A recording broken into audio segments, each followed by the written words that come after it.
Hi friends, welcome back to the library. I have my last day of Christmas books to share with you today. So the one I'm going to read right now is one of my favorites. It's called Santa's Book of Names. That cover doesn't have anything on it. I love this story.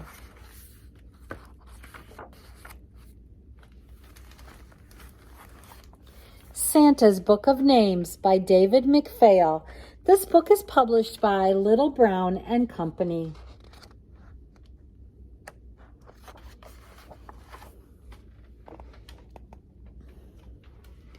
Edward was good at numbers. He could count all the way to 50. He could recite the alphabet and knew the names of most of the dinosaurs. But when he opened a book and tried to read it, he just couldn't. Edward's teacher was concerned. She sent a note to Edward's mother and father, urging that he be tested to find out what the problem was. No tests, Edward's mother wrote back. Patience.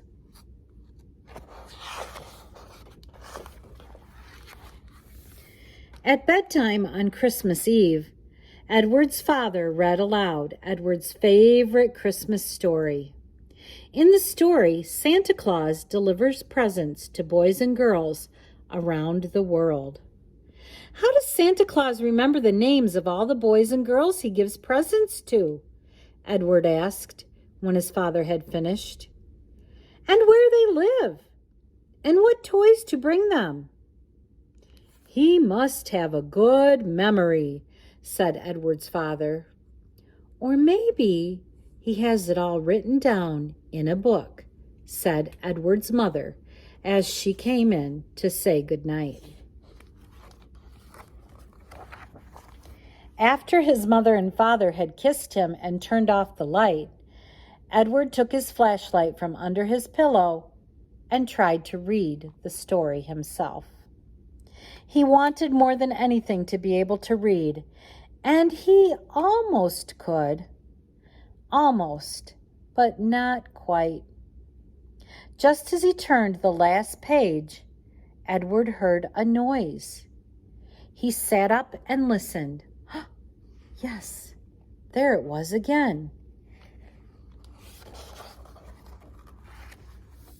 Edward slid out of bed and tiptoed downstairs. When he peeked into the living room, he saw that his stocking was filled and there were presents under the tree. Santa had come and gone, and Edward had missed him. Then Edward noticed something else, something lying on the floor right in front of the fireplace. It was a book. He bent down and picked it up. The book was thick and heavy and probably very old, for the cover was worn and the pages were tattered. Santa must have dropped it, Edward suddenly realized. He ran to the front door, threw it open, and stepped outside. Just as he did, a long shadow passed over him and glided across the fresh moonlit snow. "Santa, wait!" cried Edward. "You forgot your book!" But in the jingle of the sleigh bells and the rush of the wind, Santa didn't hear, and in an instant he was gone.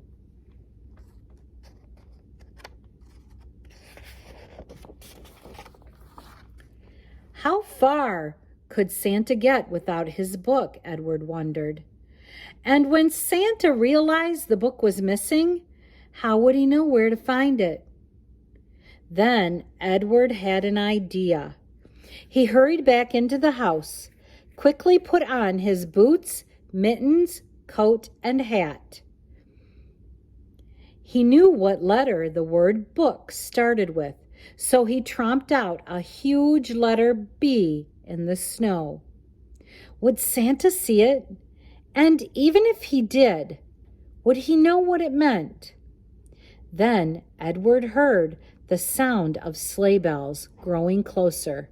He looked up.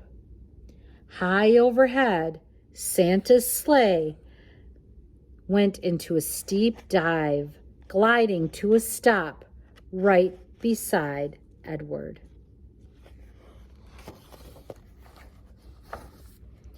"Hello, Edward. I see that you found my book," said Santa, who looked very much like the Santa in Edward's storybook, except his nose wasn't round. It was pointy. "That book contains the names and addresses of all the children in the world," Santa explained. "Most of them I know by heart, but I can't always remember which present to leave. That's why I need my book." Edward held the book out to Santa. "Thank you, Edward," said Santa, and he gently patted Edward's shoulder. "It would be a big help if you would come along and read it to me when I forget something." Ride with Santa in his sleigh? Edward couldn't believe his ears. He stared down at the glistening snow. I can't help you, Santa," he stammered. "I can't read."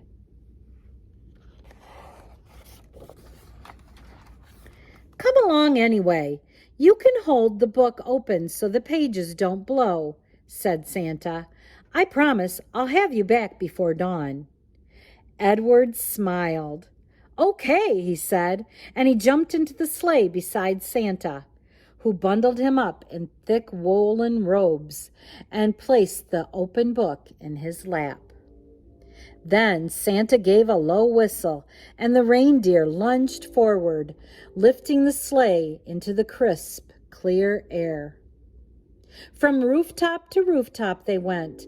At each stop, Santa would disappear down the chimney with a small bag full of toys.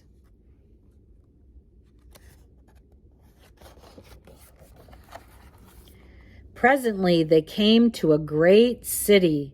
Skyscrapers, dark and silent, loomed around and above them as Santa made his way from one apartment house to the next.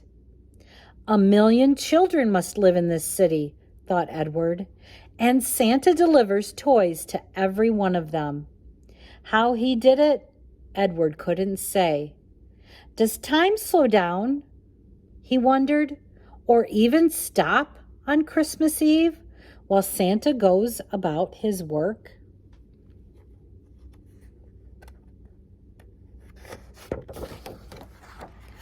On they went to other cities and to every town and village in between.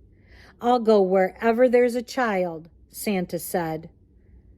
All this time, Edward had been holding the book and turning the pages so Santa, his glasses balanced on the end of his nose, could glance over and read what was written beside each name. He read aloud, "Pablo Lopez, paint set," and "Lucy Wells, baseball mitt," as Edward followed along.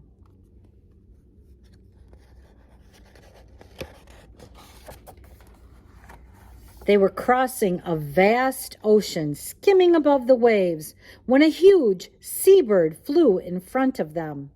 As they went past the bird, the tip of its wings brushed Santa's glasses and sent them spinning. Down, down the glasses fell, until with a faint splash, they entered the dark sea and disappeared.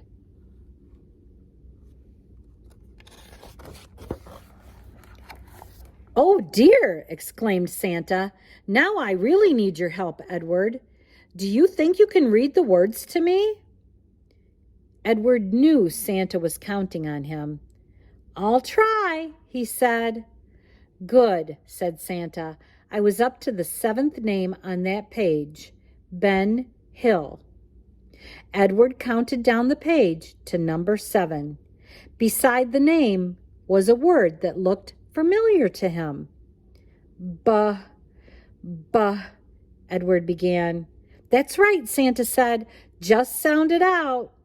Buh, K, said Edward. Book! A book it is, then, declared Santa as he landed the sleigh and stepped out. What's next, Edward? Santa asked upon his return. Edward looked up at Santa. Doll, he said proudly. After that, Edward continued to read the words to Santa. And while Santa was delivering one present, Edward was getting another one ready to go. Finally, they were finished.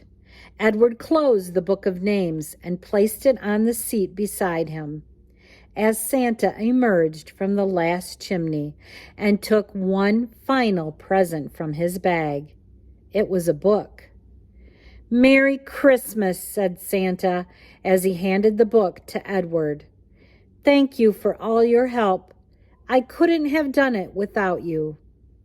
Then he took up the reins once more, and in an instant they were streaking through the dawning sky. Edward opened his book to the first page and stared down at the words. He must have fallen asleep on the way home, because the next thing he knew, his mother was gently shaking him and softly calling his name. Merry Christmas, Edward, she whispered. Time to wake up and see what Santa Claus brought you. Edward opened his eyes. He was lying on the sofa in front of the fireplace. Look at what Santa left you, said Edward's father, as he bent down and picked up a book. Would you like me to read it to you? Edward smiled. No thanks, Dad, he replied. Let me read it to you. And he did.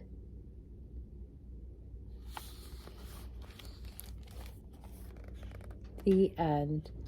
That was Santa's Book of Names. He got to go on Santa's sleigh with him, and he learned to read along the way. I hope you enjoyed that one, boys and girls, and I hope you have a Merry Christmas and a nice break. I'll see you next time. Thanks for watching.